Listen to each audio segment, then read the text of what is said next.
Master जी के पैरों के नीचे से जमीन खिसक गई। Emotional story.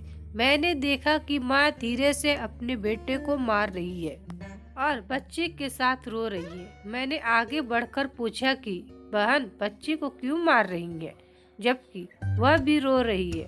उसने उत्तर दिया, भाई आप जानते हैं कि इसके पिता अल्लाह को प्रिय हो गए हैं और हम भी बहुत गरीब हैं। मैं लोगों के घरों में काम करती हूँ और मुश्किल से ही उसकी पढ़ाई का खर्चा देती हूँ। यह बेचारा रोज देर से स्कूल जाता है और रोज देर से घर आता है। रास्ते में कहीं न कहीं वह खेलों में शामिल हो जाता है और पढ़ाई पर ध्यान भी नहीं देता है, जिस वजह से आए दिन अपनी स्कूल यूनिफॉर्म को गंदा कर देता है। मैंने बच्चे और उसकी माँ को थोड़ा समझाया और चला गया। एक दिन सुबह मैं सब्जी मंडी में कुछ सब्जी लेने गया तो अचानक मेरी नज़र उसी 10 साल के लड़के पर पड़ी जिसे घर में रोज पीटा जाता था। मैं देखता हूँ कि बच्चा बाजार में घूम रहा है और दुकानदार जो अपनी दुकानों के लिए सब्जियां खरीद कर बोरे में डालते हैं, उनमें से एक जमीन पर गिर जाता है और बच्चा तुरंत उसे उठाकर अपने झोले में डाल देता है। यह एपिसोड देखकर मैं चिंतित हो रहा था कि चक्र क्या है। मैं चुपके से इस बच्चे का पीछा करने लगा। जब उसका झोला सब्जियों से भरा हुआ था तो वह सड़क के किनारे बैठ गया और जोर जोर से शोर मचाते हुए बेचने लगा। यह मेरे जीवन में पहली बार था जब मैं इतना शोरगुल वाला व्यक्ति देख रहा था, जिसके चेहरे पर गंदी वर्दी थी और उसकी आंखों में नमी थी। अचानक एक आदमी अपनी दुकान से उठा, जिसके सामने इस बच्चे ने एक छोटा सा दुकान लगा रखी थी। व्यक्ति के आते ही उसने छोटी दुकान को लात मारी और एक झटके में पूरी सड़क पर फैला दिया और बच्चे का हाथ पकड़कर धक्का दे दिया। आंखों में आंसू लिए छोटा दुकानदार फिर से सब्जी बेचने लगा और थोड़ी देर बाद सब्जी को दूसरी दुकान के सामने लगा बच्चा कुछ नहीं बोला। थोड़ी सी सब्जी थी और जल्दी ही बिक गई और वह बच्चा उठा और बाजार में एक कपड़े की दुकान में घुस गया और दुकानदार को पैसे देकर अपना स्कूल बैग उठाया और बिना कुछ कहे स्कूल चला गया। मैं भी उसके पीछे पीछे चल रहा था।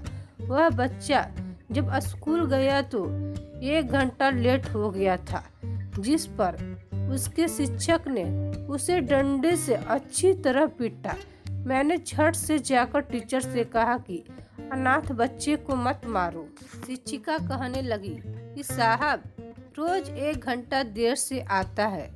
समय से स्कूल आने के डर से मैं उसे रोज सजा देती हूँ और कई बार उनके घर संदेश भी भेज चुका हूँ। बच्चे की पिटाई के बाद वह कक्षा में बैठ गया और पढ़ने लगा। मैंने उनके शिक्षक का मोबाइल नंबर लिया और घर चल दिया। घर जाने के बाद मुझे एहसास हुआ कि मैं जो सब्जी खरीदने गया था वह भूल गया था। अमूनन बच्चा स्कूल से घर आकर एक बार फिर माँ को पीटता था। रात भर मेरा सिर घूम रहा था। अगले दिन उसने सुबह की प्रार्थना की और तुरंत बच्चे के शिक्षक को बाजार के समय पर बाजार पहुंचने के लिए कहने के लिए बुलाया, जिस पर मुझे सकारात्मक प्रतिक्रिया मिली। सूरज उग आया और बच्चे के स्कूल जाने का समय हो गया और बच्चा घर से सीधा बाजार में अपनी छोटी सी दुकान की व्यवस्था करने चला गया। मैं उसके घर गया और उसकी माँ से कहा, बहन मेरे साथ आओ, मैं तुम्हें बताऊंगा कि तुम्हारा बेटा देर से स्कूल क्यों जाता है। वह फौरन मेरे साथ चली गई और कहा कि आज यह लड़का मेरे हाथ में नहीं है, मैं उसे आज नहीं छोड़ूंगा। लड़की की शिक्षिका भी बाजार आ गई थी। हम तीनों ने बाजार में 3 अलग अलग जगहों पर पोजीशन ली और छोटे दुकानदार की जासूसी करने लगे। हमेशा की तरह आज भी उन्हें कई लोगों से फटकार लगानी पड़ी और आखिरकार लड़के ने अपनी सब्जियां बेच दी और कपड़े की दुकान पर चला गया। अचानक मैंने उसकी माँ की ओर देखा और देखा कि वह दर्द से कहार रही थी और मैंने तुरंत उसके शिक्षक की ओर देखा और उसके आंसू बहुत तीव्रता से बह रहे थे।